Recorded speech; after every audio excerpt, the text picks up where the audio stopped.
It is my privilege to be here this evening with Jack Ma, one of the great entrepreneurs of our time, of course, the founder of Alibaba. And we have so many things to talk about over the next half an hour. And of course, we also want to try to get to your questions as well. We're going to talk about Alibaba, of course, but also China, the Trump world that we all live in, globalization, trade, and so many other issues. But first of all, thank you, for joining us. Yeah. Let me start with this, which is to say that you just spent some time inside Trump Tower and went to go visit with Donald, our president-elect in the United States. Tell us about that meeting. Well, it's a very productive meeting, much better than I thought, than I expected. What did you expect? Well, I heard a lot, and I watched, like everybody, I watched all the news and heard a lot about him. So when I go inside, I saw, anything that, but he's very sort of open-minded, listen what I talk. So I think I'm very happy about results. And finally, when he said, he said, Jack, let me walk you down. So it seems he's very happy about the results we had. Can I ask, how does a meeting like that happen? Do you call him? Does he call you? Well, how does this take place? Well, that's the question I'm asking myself. Because someday I got some requests from people say, Jack, do you want a meeting the president-elect? I say, is that true or not? Because I'm not ready for that. Because I don't know what to talk about. And then a few days later, I got another request. I got several requests, and then I saw one email with a friend, and it's very sort of specific. I thought about it. I think, yes, maybe I should go and have a talk. And at least I think President-elect Donald Trump would be happy to hear what I want to talk about. So I went. And what did you tell him? Talk about the small business, talk about agricultural products, talk about the trade between China and the USA. We especially focus on telling about how can we bring the small business in America, sell them to China, to Asia, through our network, which can create a lot of jobs for them. And you committed to create what you say is going to be 1 million jobs in the United States over the next 5 years. Yeah. Now, that's not 1 million jobs that Alibaba itself, but you're not hiring 1 million people. No, we totally, Alibaba employee put together is like 45,000 people. We cannot hire 1 million. I cannot imagine I can manage 1 million people. Explain to us how you think about the U.S.-China relationship, given some of the comments that Donald Trump has made about China being a currency manipulator. Did that come up during your meeting?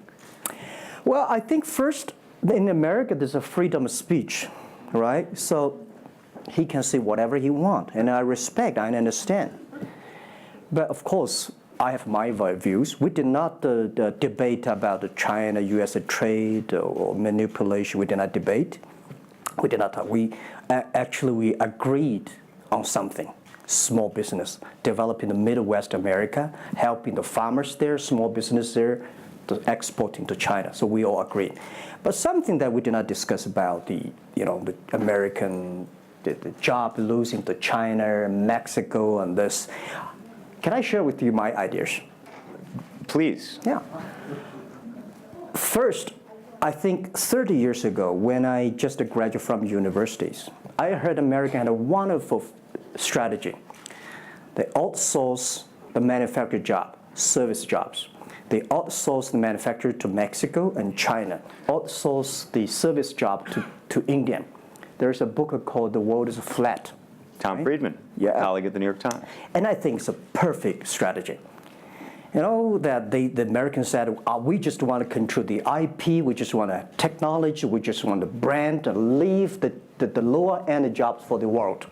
Great strategy.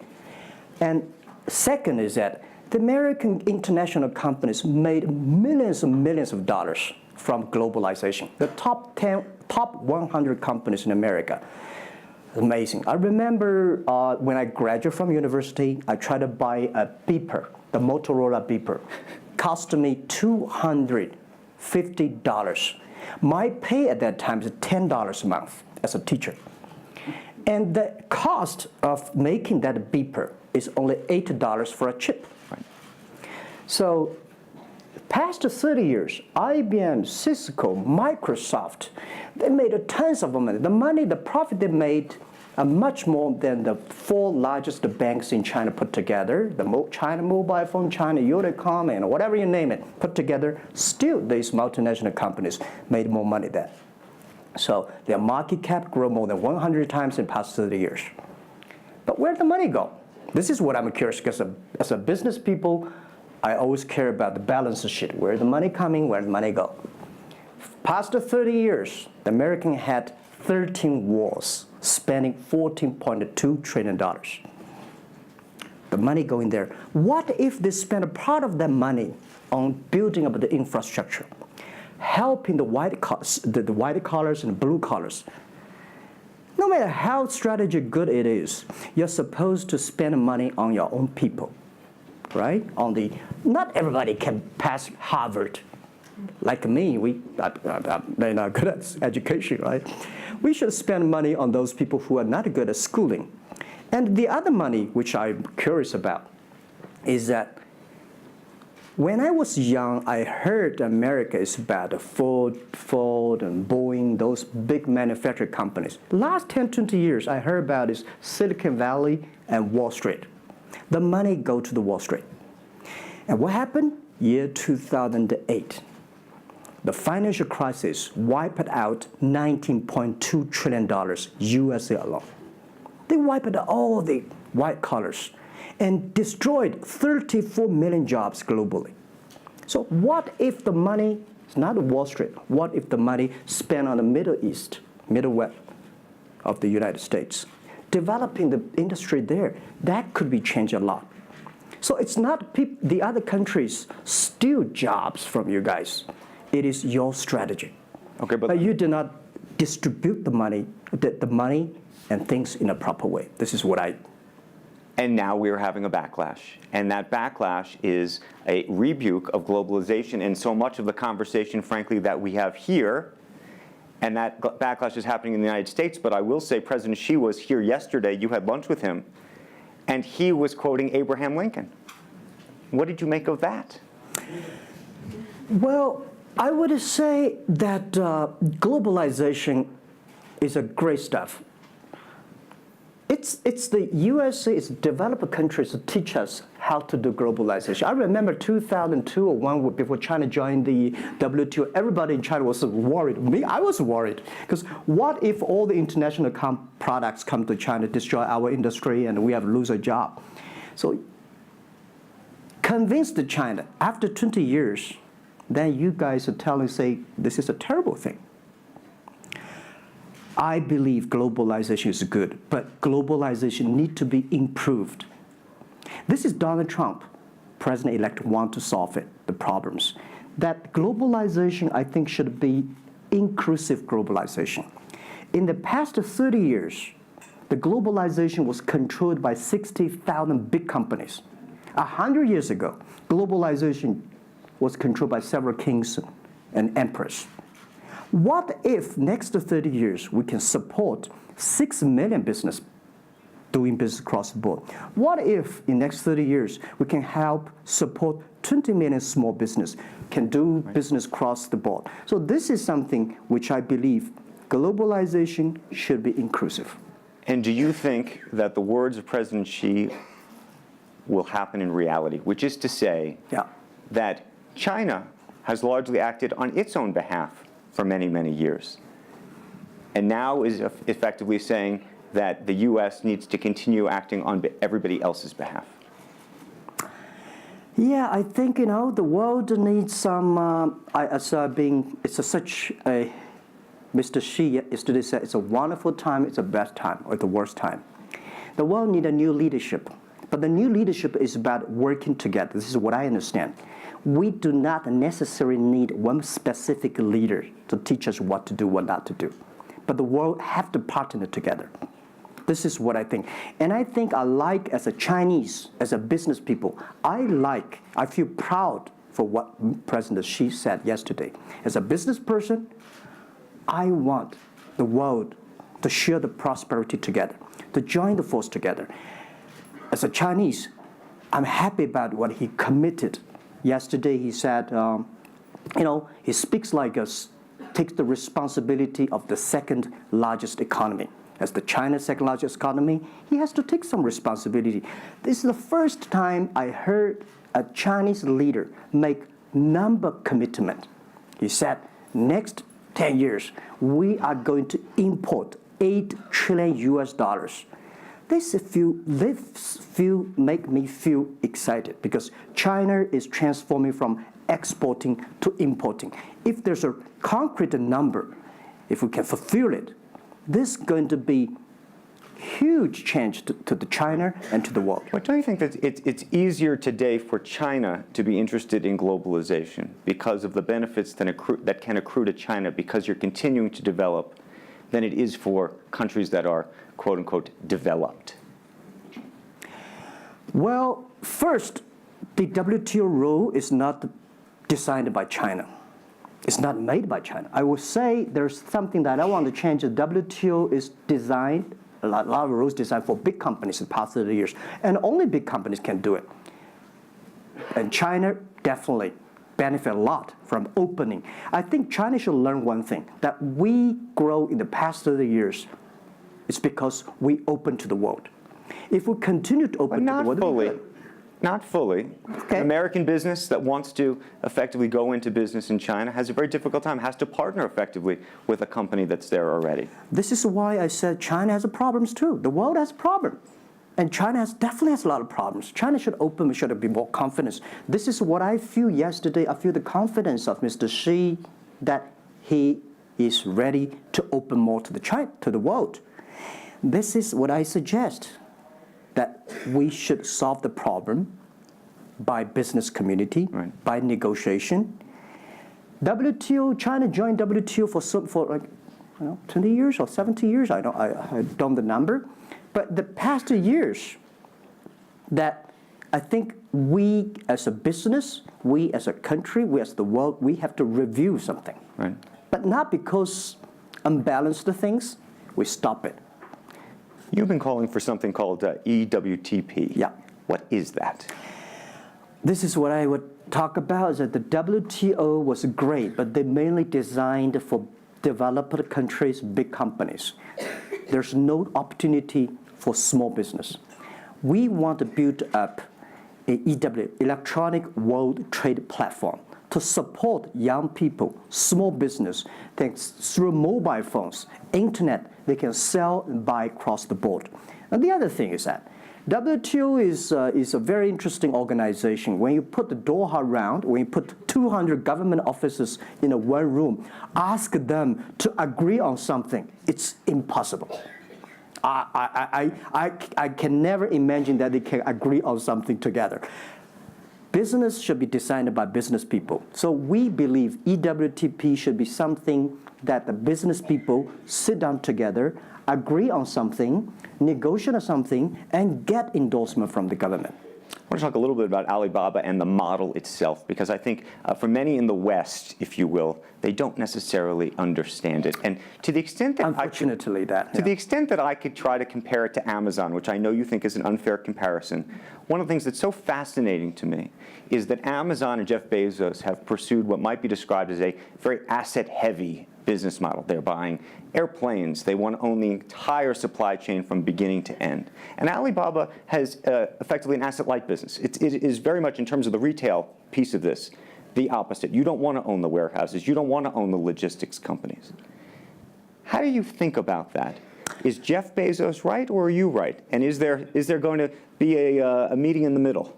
I hope both are right. And because the world can never have one model. If the world has only one correct model, the world is too boring. Right? We need to have all kinds of models. And the people who do the model should believe in the model. And I believe what I do. Right? The difference between Amazon and us. Amazon is more like an empire. Everything they should control themselves, buy and sell. And our philosophy is that we want to be an ecosystem. Our philosophy is to empower others to sell, empower others to service, empower making sure the other people are more powerful than us, making sure with our technology, our innovation, our partners, our 10 million small business sellers, they can compete with Microsoft, IBM. Our philosophy is that we think using internet technology, we can make every company become Amazon. Remember one thing, today for our sales, our GMV last year is more than 550 billion US dollars. To hire people deliver for us, we need 5 million people. So how can we hire 5 million people deliver things for us to deliver the things we sold? The only way we do is empower the service company, logistics companies, making sure they are efficient, making sure that they make the money, and making sure that they can hire more people. But without owning the whole chain, can you do it as effectively? The idea that you're watching Amazon being able to deliver things now within hours, literally. We made 125 cities deliver within 1 day last year. Imagine, 10 years ago, deliver one thing from Beijing to Hangzhou takes about 8 days. Now you can deliver things from Beijing to Inner Mongolia, some city, within 12 hours. It's improving. You can never expect these things happen within 24 hours. We have patience. So I think, can you imagine that within the 11/11 Singles Day, we sold $17 billion, and by delivering more than 600 million packages within 3 days. This is happening, and this is what we feel proud of. It's not how much money we make. It's not how powerful we are. We think because of the technology, we can make the technology very inclusive, that every small companies can use it. This is my dream, because I started my first business in 1992 in China as a small business. In order to borrow money, 5,000 US dollars from bank, took me 3 months to acquire, still failed. So difficult to be a small business. Today, with the technology, we can empower them. This is something I want to do. One of the critiques, as you know, and it continues to linger around Alibaba, is the piracy issue. There's an IP issue, and it's an issue all over China, but you take the brunt of a lot of it. Yeah. How much progress have you made in your mind, and how do you think about some of the regulatory bodies in other countries, including the US, that continue to criticize Alibaba for these issues? First, when we start do this business, as a business like this size, you have to take all the criticism. You have to listen what is right, what is wrong. And second, as an e-commerce, when you put 10 million small business, empower them to sell. We do not like Amazon buy. We cannot check. Even when you buy $55 trillion or $550 billion, you cannot check every product. So the model itself and the e-commerce itself may have a lot of these flaws. And third, I would say in the past 17 years, we are the leader of this anti-privacy issues, the IP, protect the IP. But the second, we are internet companies. We do not have the law enforcement. We find this guy is selling product, cheap, fake products. We delete them. We cannot arrest them. But we made huge progress. Last year alone, we put 400 people into jails. We deleted 370 million fake products listing on our site. I would say we are the leaders, and we are using the big data to check who's buying, who's manufacturing, who's selling, what is the address. So now I'm happy about the whole world, especially China, all the government organization, start to realize the issues. So I would tell you, good thing is that today, when you go to those criminal group, which I call them criminals, those fake products manufacturers, sellers. You've praised the quality, though, of some of these. I would talk about it later, right? Those criminals said they can go anywhere but not Taobao and Tmall, because using our data, we trace where they are, who they are, what's the address, what the amount. and we will deliver this to the police station and working with them to arrest them. The quality issues is something I want to share with people. It's not about praising the fake products. I want to say that for so many years, those branded companies, you have to be very careful because the fake products, their quality improving is scary. That is the difference between us. Because when you find guys, the thing that people said, this is fake. And you have to find people, you have to find a third-party institution to check it is fake or not. We find sometimes the quality is better.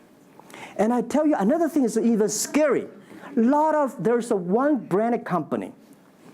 He said, we are selling fake products. We check everything, there's nothing wrong. So we say, what is wrong? So we buy the products from his flag shop and deliver to them. They say, it's a fake. You know what I'm saying? Yep. We buy things from the flag shop of this brand and deliver back. It's the fake products, they say. So it's a bit confusing. Right. This is fighting against the fake products. Is a war against the human greediness. It's not easy. You cannot finish it, but you have to continue to fight. And I want to say we put 2,000 people, 1 billion RMB every year fighting against that. It can never finish the war within 2 years. But I'm happy. Whether people criticize me, criticize us, the most important is that we are happy about the progress we made. Right. But if people praise me, so, when people say, Jack, you're wonderful, I know I'm not wonderful, right? Oh, Alibaba's great. We are not great. We are just a 17-year-old company. But when people say, you're doing nothing, no, we're doing a lot of things. But you don't have to argue. You don't have to debate. You do what you believe. One of the things you mentioned was using big data on the piracy side, but the other thing that you're using a lot of that big data to do is provide credit and effectively banking the unbanked. And what's so fascinating to me, and I hope you'll share it, is we've talked about the Sesame credit. Yep. How you are able to use big data effectively to figure out who deserves credit and who doesn't in a marketplace where some of these people had no credit history before. Okay. Well, before we do that, we had a system called Teach Computers to learn how to anti-fake products, teach the computers to learn how to, because we have Alipay, a lot of people try to using all the ways to cheating. So we teach the computer how to do that, the cheating things. So we've been doing that for 10 years. Until now, there's called artificial intelligence, because we've been doing that. We are a data company. 8 years ago, we said to ourselves, Alibaba should not be an e-commerce company. We should be a data company because we have the data from consumers, we have data from the manufacturer, we have data from the logistic company and transactions. But we think how we can make a data really beneficiary to the society. What China needs is that we have a lot of great people. All the small business, they are very credible, but we don't have a credit system for them. So how can we using a credit rating system based on the data we have to giving everybody a Sesame rating system? That is so powerful in the past 4 years because every individual, every small business, if they have been using our services, we give them a rating system. So we're giving loans in the past 5 years. We're giving 5 million business loans. They only borrow $5,000. 3 minutes, we can decide whether we should give you money, how much you want to give. Within 1 second, the money will be in your account. And 0 people touch, so we call it 310. And even today, the Sesame rating system become people dating. The mother-in-law want to say, hey, you want to dating with my daughter? Show me your rating system of the Sesame card. So it's so funny. We go to people want to rent a car, people want to rent a bicycle. They will say, show me your Sesame cards. Good. Because if they do not pay back, if they do not fulfill, the rating system is going to low down and they can never rent a house. This is what we want to build up, the system. That if you sell or buy fake products, the Sesame cards will show. I'm going to open it up to questions, but a final one from me. There's been a lot of speculation that you're going to get into the business of Hollywood. Your name has appeared, Alibaba Group, at the beginning of a couple of big films recently. What is the ambition for Alibaba in the entertainment world? The beginning was like this. Several years, every 5 years, we have a review for our strategy. Now, our strategy is always look at the 30 years and 10 years. And every strategic decisions we make, we have to ask one question. Did this decision we made solve society problem? Because we believe the bigger social problem you solve, the more successful you are. So if we do this cannot solve any social problems, we don't do it. Second, is this project is going to be successful in 10 years? If it's going to be successful in 10 years, let's do it. If it's going to be successful in 1 year or 1 month, now more I would say, forget about it. Because why you can be successful in 1 year or 1 month? So we all have to put parallel. And 5 years ago, we had a big debate about 10 years later, 20 years, what are the things that China society and the world want? So we say happiness and health. 2H strategy. So happiness and health. We believe Hollywood, the movie industry, bring people happy. Because today, nobody's happy. Rich people not happy, poor people not happy, At least when I watch a movie, I feel happy about it, right?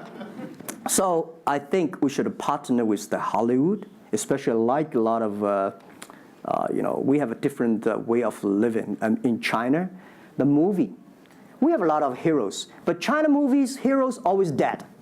The American movie hero never die. If all the heroes die, who want to be the hero? So my movie, I want to make the hero live. Right, so this is, I think we should learn a lot. And it's only about 2 years, so we have another 8 years to go. I want to make our company that it's not e-commerce. It's something that giving people inspirations. Giving people, because I learn a lot. For example, I always say that my favorite movie, Forrest Gump. Life's tough. This is I learned, and that inspired me. That is why when people call me crazy, stupid in the past 17 years, you're crazy, you're doing something never work. You're stupid, how can you do that model? Amazon this model, eBay this model, why Alibaba this model? I told myself, Forrest Gump said, go ahead. Never care about what the other people. And the other thing, Forrest Gump said, nobody make money out of the catching whales. People make money by catching shrimps. So we serve small business. Fair enough. Jack Ma, we should probably end it there because we're going to run out of time, but I thank you. Thank you so much for the conversation. I promised we'd sneak in a question or two, and we literally have 2 minutes, and they're going to get upset with me. If you have a question, and we're going to, I got to beg you to do it within literally, a second. So go for it right there. Okay, I'm not going to say that China and U.S. is going to have a trade war, but if the Trump administration get tougher on China in terms of trade agreement, is that going to hurt Alibaba? Well, I don't think so. I think China and the U.S. should never have a trade war. We'll never have a trade war. And I think we should give President-elect Donald Trump some time. And he's open-minded. He's listening. And I think the war, it's so easy to launch a war. But it's so difficult, almost impossible sometimes to terminate a war. Iraq war, Afghanistan war, is that finished? No. Trade war. I believe one thing. When trade stops, the war starts. Trade is something that people start to communicate. Trade is something people exchange culture and value. And I will be happy if China and USA agree on something and Alibaba business model destroyed. I would destroy Alibaba model by stopping the war between. Because how can you imagine the first largest economy of the world, second largest economy of the world, have a trade war? It's going to be a disaster for two countries and for the world.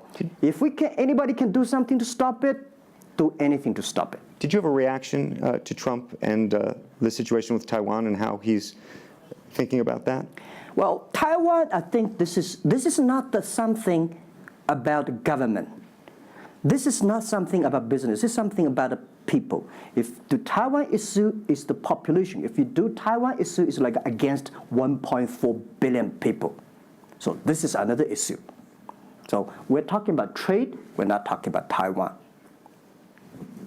Very politic. Let's take one final question if we can. I think we can steal one more in.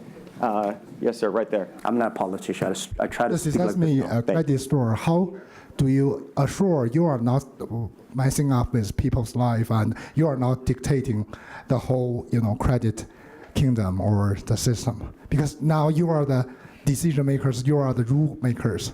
Okay. First, I'm not sure. People say, oh, this is uncertain world. Every day is uncertain. The only certain day was yesterday. I'm not sure about that in the future I would dictate, I would be stupid. That's why I should retire early when I'm young. That is why I have a lot of things that I dream I want to do. I want to do philanthropy, I want to be a teacher, I want to go back to school, I want to do the environment. And the world is so wonderful. Why you should be the CEO of Alibaba all the time? I'm coming to this world not to work. I want to come to this world to enjoy my life. I don't want to die in my office. I want to die on the beaches. It's a wonderful message. Jack Ma, thank you for the conversation. Well, can I say one last Yes, sentence? please. I just want to give my last advice to any people here that every government should pay attention to in the next 30 years are critical for the world. Every revolution, technology revolution takes about 50 years. The first 20 years, technology company. Next 30 years, the implication of the technology. Focus on next 30 years. The first 20 years, eBay, Amazon, Facebook, Alibaba, Google, good. The most important is that make the technology inclusive, make the world change. This is 30 years. Next, pay attention to those people who are 30 years old, because those are internet generation. They will change the world. They are the builder of the world. Third, that let's pay attention to the company who have fewer than 30 employees. So 30 years and 30 years old and 30 employees. That can make the world much better. Jack Ma, thank you very, very much. Thank you. Thank you. Thank you. Really appreciate it. Thank you. Thank you.